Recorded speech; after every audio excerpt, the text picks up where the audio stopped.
Morning everyone. তো আজকে আমরা একটা জায়গা ঘুরতে যাবো, সেটা হচ্ছে মন্দার হিল। অ্যাকচুয়ালি সমুদ্র মন্থন যেটা বলা হয় না আমাদের হিন্দু কালচারে, সেটার সাথে লিঙ্ক আছে। তো সেটা ওখানেই হয়েছিল বলা হয়। তো জায়গাটা দেখবো, ঘুরবো, কীরকম কী আছে কী নেই সেটাকে আমরা দেখবো। অ্যাকচুয়ালি আমি এখন যেখানে আছি সেটা হচ্ছে জোসিটি। এখানে জোসিটি থেকে ওই মন্দার হিল তার ডিস্টেন্সটা হচ্ছে অ্যাপ্রক্স 70 কিলোমিটার মতো। Actually I am teacher of CBSE school, সেহেতু আর যেখানে আমি টিচিং করি সেটা হচ্ছে তোমার জোসিটিতে। তো আমি একটা কলিগের সাথে যাবো, ওর বাইকে যাবো। তো ডিস্টেন্সটা হচ্ছে অ্যাপ্রক্স 70 কিলোমিটার মতো বললাম। তো চলো এরপর রাস্তায় যেয়ে দেখা হচ্ছে। ওকে, এখন আমরা অলরেডি বার হয়ে গেছি, রাস্তা যাচ্ছি। অ্যাকচুয়ালি মন্দার হিল সেটা পড়ছে তোমার বিহারের বাঁকা ডিস্ট্রিক্টে, আর আমরা যেটা যাচ্ছি সেটা হচ্ছে জোসিডি হয়ে, জোসিডিটা পড়ছে তোমার ঝাড়খণ্ড। ঝাড়খণ্ডের পরে বিহার যাব, সেই ঝাড়খণ্ডের বিহারের বর্ডারে পড়বে তোমার দার্দমারা বর্ডার। সেই দার্দমারা বর্ডার পার হয়ে পরে আমরা যাব বাঁকা, বাঁকা পার হয়ে পরে পড়ছে তোমার মন্দার হিলস।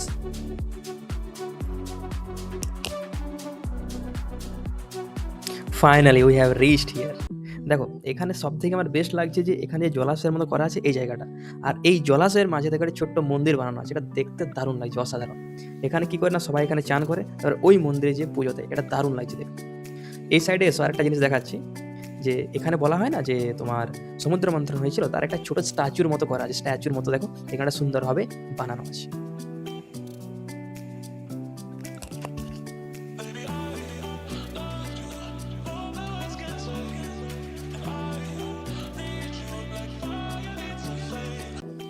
এরপর আমরা উঠবো ওই উপরে। তো ডিস্টেন্সটা অনেকটাই লাগছে উপরে, আর এখন বাজছে সকাল 10টা, প্রচণ্ড রোদ, আর আমরাও এসেছি গ্রীষ্মকালের দিনে ঘুরতে। তো যাই হোক, এরপর আমরা উপরে যেয়ে দেখি উপরে কি আছে। ওকে, এই রোদে উঠতে উঠতে তো আমাদের অবস্থা একদম খারাপ হয়ে গেছে, যাকে বলে ঘেমে একদম সুটরু ভিজা হয়ে যাওয়া যাকে বলা হয়। তো যাই হোক, উপরে উঠছি এখন। সব দিকে এখানে বাজে ব্যাপার হচ্ছে যে একটা জলের বোতল অব্দি পাওয়া যাচ্ছে না। তো শুনেছি এখানে যে শীতকালে দিনে নাকি প্রচণ্ড ভিড় হয়, বাট গ্রীষ্মকালে এখানে কেউ আসে না, তাই উপরে ওই জলের বোতল কিংবা তোমার ওই আইসক্রিম কিংবা আরও খাবার জিনিস এগুলো খুবই কম পাওয়া যায়। তো যাই হোক, আমরা এসেছি বলতে নেই, কী আর করা যায়, মেনে নিতে হবে। লাইফটাই তো হচ্ছে, লাইফে সব কিছুই মেনে নিতেই হয়, এটাই হচ্ছে লাইফের লেসন। আর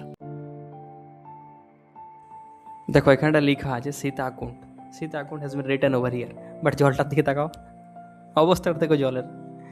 তো যাই হোক, এরকম রাখা উচিত নয়, পরিষ্কার পরিচ্ছন্ন রাখা উচিত। তো চলো এরপর উপরে যে কি আছে দেখছি। তো উপরে আমরা চলে এসেছি এখন।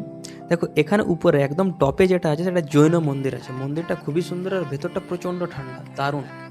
আর উপরের থেকে নিচটা দেখতেও অনেকটাই সুন্দর, অনেকটাই সুন্দর লাগে। দেখো এখন হচ্ছে যে প্রচণ্ড রোদ, সেই জন্য আমরা অলরেডি এক্সস্ট হয়েই আছি, মনে হচ্ছে যে এরপর নিচে যাবো, আর কোনো কিছু ভালো লাগছে না, যে এত রোদ, বাপরে একদম এক্সস্ট হয়ে গেছে।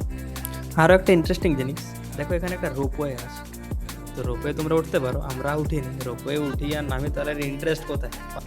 তো বাস এটাই হচ্ছে তোমাদের মন্দার হিলের একটা শর্ট ট্যুর ভিডিও। এই পাহাড়ের রেঞ্জটা তোমাদেরকে দেখিয়ে দিলাম, এখানে রোপওয়েও আছে।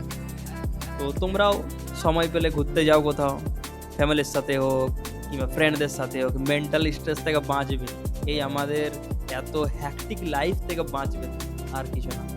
তো যাই হোক, ভিডিওটা তাহলে এখানে শেষ করি, আর এরপর তোমাদের নেক্সট যে ট্যুরের সাথে দেখা হচ্ছে, নেক্সট ভিডিওর নেক্সট ট্যুর হচ্ছে আমাদের পারশনাথ হিল। ওকে, তো চলো, বাই বাই, টেক কেয়ার।